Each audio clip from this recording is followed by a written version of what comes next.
안녕하세요. 여러분, 성경 공부 시작하겠습니다. 먼저 하나님께 기도 올리겠습니다.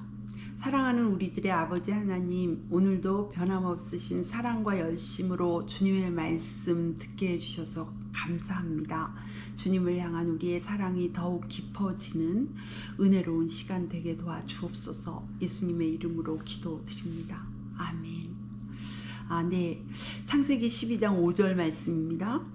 아브라함은 아내 사레와 조카 롯과 하란에서 모은 재산과 거기에서 얻은 사람들을 거느리고 가나안 땅으로 가려고 길을 떠나서 마침내 가나안 땅에 이르렀다. 아멘.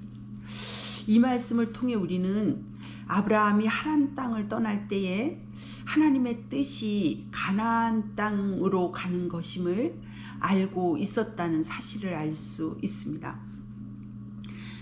그러나 친척과 본토 아비집을 떠나라시는 하나님의 말씀에 순종하여 길을 떠난 아브라함의 믿음에 관해서 신약 성경은 이렇게 증언하고 있습니다. 히브리서 11장 8절입니다. 믿음으로 아브라함은 부르심을 받았을 때에 순종하고 장차 자기 몫으로 받을 땅을 향해 나갔습니다. 그런데 그는 어디로 가는지를 알지 못했지만 떠난 것입니다. 아멘. 그리고 여러분, 언뜻 보기에 모순처럼 보이는 이 두 말씀은 사실은 짝을 이루면서 아브라함이 하나님의 말씀에 순종하여 본토와 친척과 아비집을 떠난 믿음이 어떠했는지를 완벽하게 증언하고 있다는 사실입니다. 약 30여 년 전에 하나님은 아브라함에게 주셨던 말씀, 창세기 12장 1절에서 3절 말씀을 제게도 주셨습니다. 그러시면서 너는 내 친척과 본토와 아비집을 떠나 내가 내게 지시할 땅으로 가라. 이 말씀을 통해서 제가 다니던 직장을 그만두라 하셨습니다. 그때 당시 저의 형편은 돌을 막 지난 딸아이가 하나 있었고 1살 위인 또 딸아이가 하나 있었습니다. 그리고 남편은 이미 직장을 그만둔 상태였습니다. 현실적으로는 제가 직장을 그만둘 수 없는 상황이었습니다. 그런데 하나님께서는 장차 복을 주시겠다는 이어지는 창세기 12장 2절에서 3절 말씀은 주셨지만 당시 제게 절실하고 절박했던 현실적인 어떤 보장은 일절 해주시지 않으셨습니다. 어디를 가야 한다든지 또 무슨 일을 하라든지 앞으로 너를 향한 계획이 어떠하다든지 그런 것에 대해서는 일체 언급하지 않으셨고 다만 직장을 그만두라 하시는 말씀만 하셨습니다. 저는 일주일을 버티다가 결국 직장에 사표를 내고 돌아오는 차 안에서 정말 하늘이 무너지는 것 같은 심정이었던 기억이 있습니다. 떠나라시는 하나님의 말씀에 그렇게 일단 순종을 드린 후에야 하나님은 하나님께서 예비해 두셨던 땅을 보여주시면서 그곳으로 가라 하셨습니다. 그래서 제가 그곳으로 가려고 저도 길을 떠났던 경험이 있습니다. 그렇게 만 4년 동안 저희 가족은 주님의 인도하심을 따라 그야말로 광야 생활을 해야 했습니다. 그리고 4년이 지난 후에야 우리 둘 다 직장을 포기하고 하나님께서 인도하시고자 하셨던 땅이 그 가나안 땅이 바로 목회의 길이었다는 사실을 알게 되었습니다. 그렇습니다. 갈 바를 알지 못한 채 친척과 본토와 아비집을 떠나라 시는 하나님의 말씀에 순종의 결단을 내린 아브라함에게 하나님은 그가 가야 할 땅, 가나안 땅을 보여주셨다는 사실을 창세기 12장 5절과 히브리서 11장 8절이 짝을 이루면서 우리에게 가르쳐 주고 있는 것입니다. 아브라함 이후 수많은 믿음의 사람들이 본토와 친척과 아비집을 떠나 내가 네게 지시할 땅으로 가라시는 하나님의 부르심으로 새로운 믿음의 길을 떠났을 것입니다. 그리고 그들이 아브라함과 같이 갈 바를 알지 못한 채 떠나라 하시는 부르심 앞에 순종해야 했을 때 히브리서 11장 8절 말씀, 갈 바를 알지 못한 채 부르심에 순종한 아브라함의 믿음에 관한 증언은 그들에게 큰 힘과 능력이 되었을 것입니다. 다시 한번 우리에게 주신 하나님의 말씀인 성경에 대해 감사하지 않을 수 없습니다. 이어지는 말씀입니다. 창세기 12장 6절에서 7절입니다. 아브라함은 그 땅을 지나서 세겜 땅 곧 모래의 상수리 나무가 있는 곳에 이르렀다. 그때 그 땅에는 가나안 사람들이 살고 있었다. 주님께서 아브라함에게 나타나셔서 말씀하셨다. 내가 너의 자손에게 이 땅을 주겠다. 아브라함 거기에서 자기에게 나타나신 주님께 제단을 쌓아서 바쳤다. 아멘.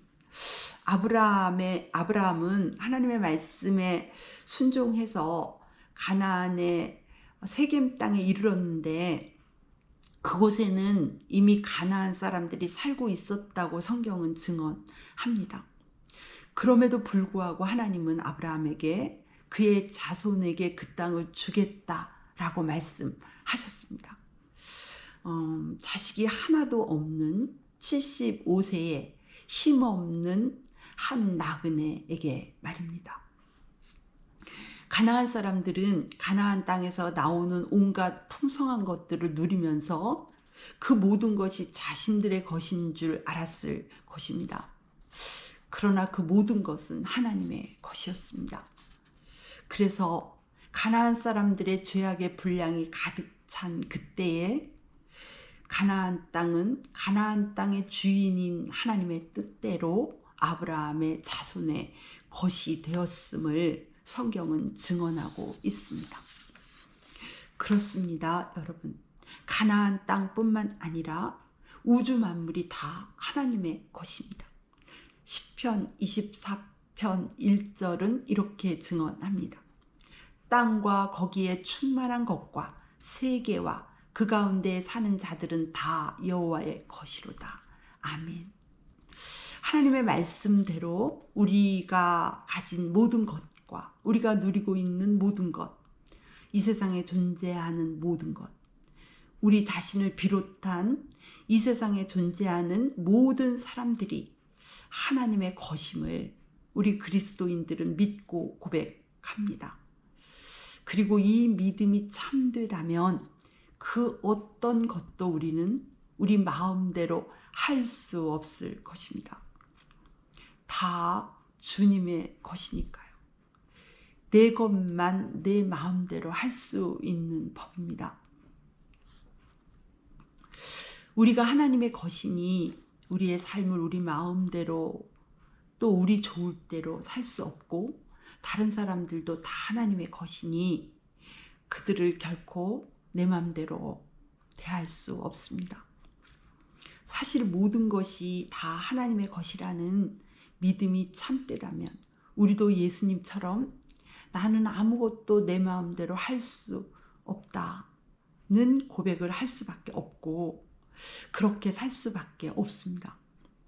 우리가 이 한 말씀만 제대로 믿어도 우리는 오직 하나님의 뜻을 구하며 그 뜻대로 살 수밖에 없습니다.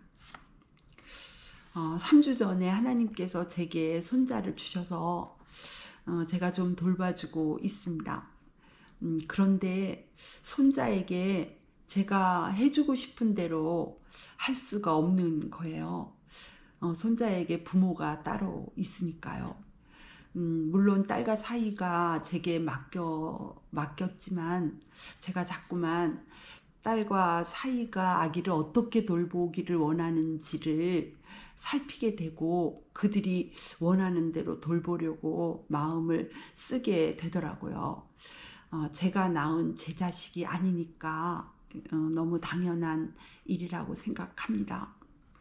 이 경험을 하면서 저는 제 자신뿐만 아니라 모든 사람에게는 그를 지으신 창조주 하나님이 계시고 특별히 모든 그리스도인들에게는 십자가 해산의 고통으로 그들을 낳으신 주님이 계시니 사람을 대할 때마다 그들의 주인이신 하나님을 의식하고 하나님의 뜻대로 대하려고 애쓰는 것이 창조주 하나님, 구원의 하나님을 믿는 믿음이 참됨을 증명하는 것이라는 사실을 깨닫게 되었습니다.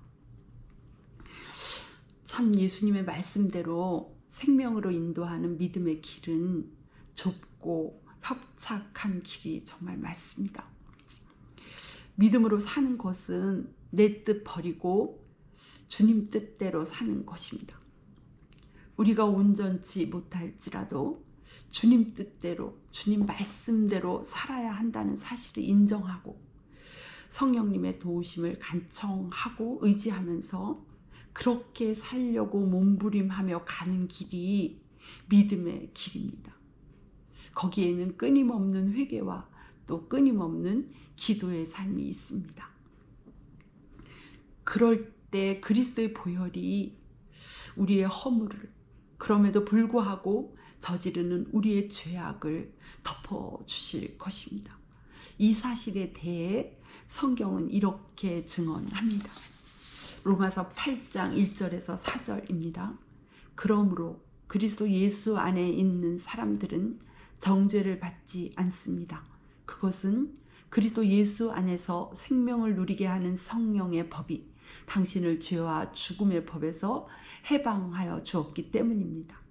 육신으로 말미암아 율법이 미약해져서 해낼 수 없었던 그 일을 하나님께서 해결하셨습니다.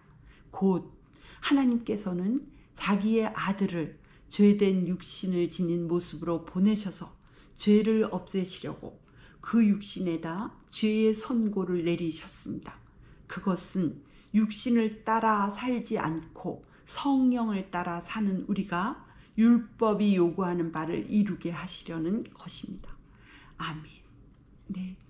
육신이 미약해져서 육신을 가진 사람으로서는 죄를 짓지 않을 수 없었고 정죄를 받지 않을 길이 없었는데 하나님께서 자기 아들을 육신을 입혀 보내시고 그 아들의 육신에다 모든 사람의 죄의 선고를 내리셨다는 것입니다.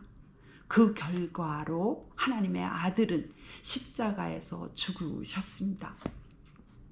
하나님께서 행하신 이 십자가 사건으로 인해서 육신을 가진 사람에게 결코 가능하지 않았던 정죄를 받지 않는 길이 열린 것입니다.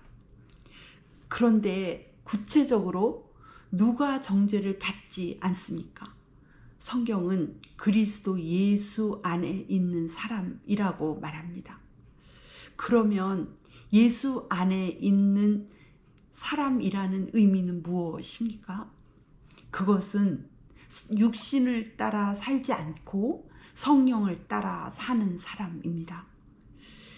그러면 또 성령을 따라 산다는 것은 무슨 의미일까요?